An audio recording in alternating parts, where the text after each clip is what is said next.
This is the CW11 News at 10.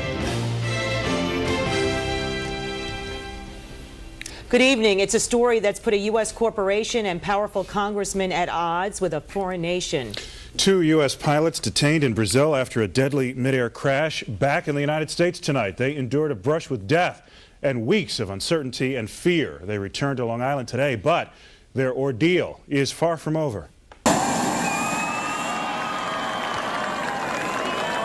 Joseph Lepore and Jan Palladino were greeted by a crowd of around 200 cheering people as their plane arrived at Long Island MacArthur Airport. They raced to greet loved ones who joyfully hugged them.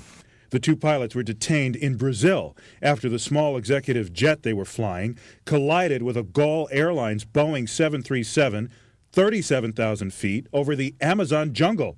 It happened on September 29th. Everybody on board the Gol flight was killed, while the smaller jet landed safely with all 7 people aboard unharmed. Before leaving Sao Paulo on Friday, the men were formally accused of playing a role in the disaster, Brazil's deadliest.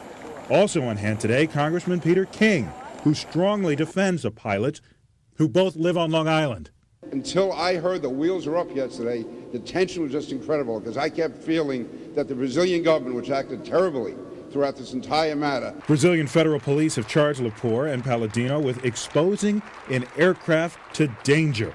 If convicted, they could face up to 12 years in prison. Under Brazilian law, a judge must decide in the next few weeks or months whether to indict the pilots.